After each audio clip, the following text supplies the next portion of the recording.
Hi, this is Doug and Cindy. Welcome to Help Me Help Mama 5cast. And today we're going to be talking about how to care for a declining parent at Journey Stop 1 from a distance. If you live remotely, maybe you live 5 states away. And we get several questions along those lines, like, what can I do? I'm not even there. But there are several things you can do, and we've talked about a few of them in some of our videos, but today we're going to be directing this directly to remote caregivers. You love your mom, you want to help her, but you just can't be in 2 places at once. Well, where would you even start?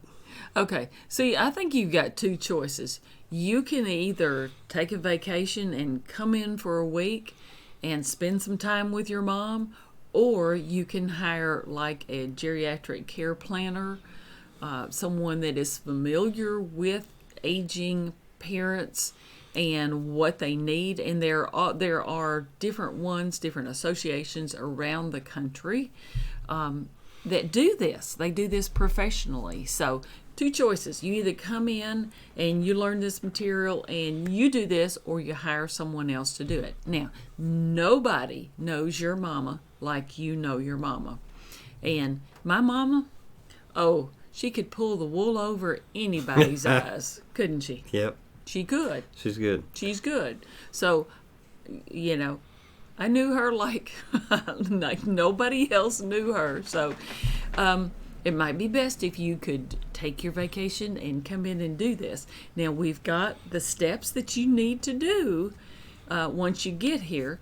And if you study them a little bit before you get here, you'll be able to hit the ground running. You know, and sometimes it's a combination of things. You know, sometimes people take a week's vacation or a week personal leave and come in and do the best they can in that week. We've got an upcoming book talking about a mom-centered family meeting. Well, you almost have to be here. It takes a while to just find out what's going on, do an assessment of mom, which is one thing. How's mom really doing?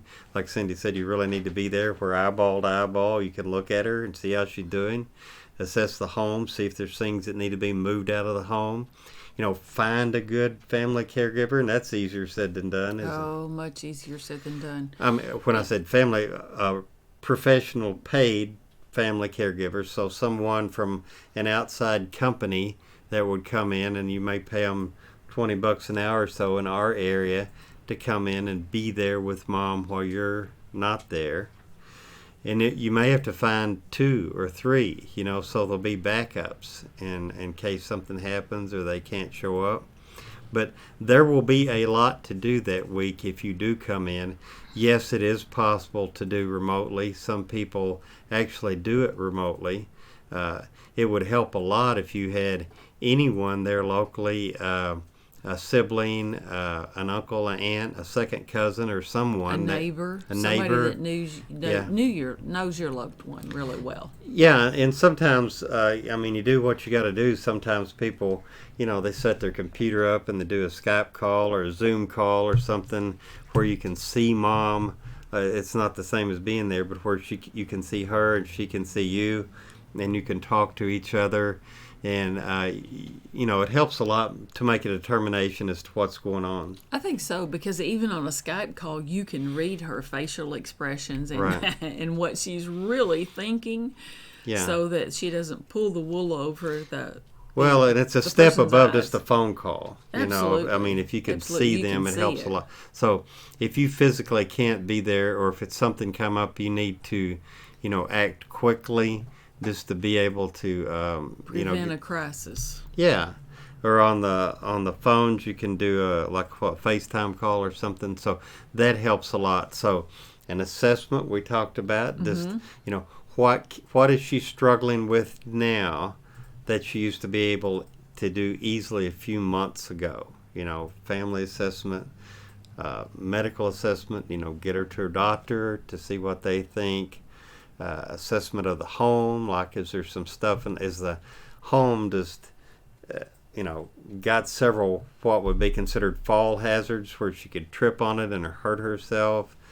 Does there need to be some ramps maybe a little bit of construction work done. Bars, Grab bars, in the bathroom particularly. Electronics these days. Oh, You yeah. can do so much with electronics. I just saw an article or an ad a few minutes ago talking about home sensors, and there's things like that now that just didn't exist even several months ago, where if someone falls, you can be notified, all sort of things, technology that exists now that helps a lot if you're acting remotely. So things like this can help you manage the care. You won't be able to do the hands-on care, but if you're one of the adult kids and you live remotely, instead of maybe a caregiver, you're a care manager. You're the one that you're responsible, or you've assumed this responsibility for making sure that your mom or your dad gets the best care possible. And if there's more than just you, if there's other siblings, you'll probably want to do, like Cindy mentioned a minute ago, a family meeting, Right. where you gather as much information, mom's financial information, what legal documents she has or not, what her health is, and what her preferences are, and get together with your siblings, hopefully at mom's house, where mom can participate in the meeting if she's able. And tell you what she wants. And then, you can see, is there a way to pull this off? What mom wants, can we make it happen? And if mom still has capacity and maybe just slightly diminished physical condition, maybe she can stay home by herself and just with some assistance. And you take all of this information and you put it together in a plan, because the plan is for you, the plan is for mom, and the plan is for the caregivers. Yep.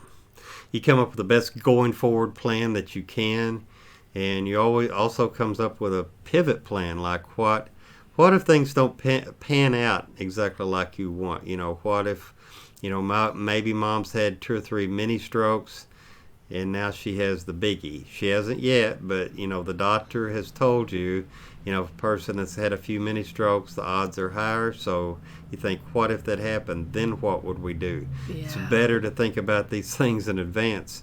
Yeah. Mom's got Alzheimer's. It's not going to get better. It's going to get worse. What will we do, when this happens? So think about these things and come up with a going forward plan. So these are just a few things that can be done if you are a remote caregiver.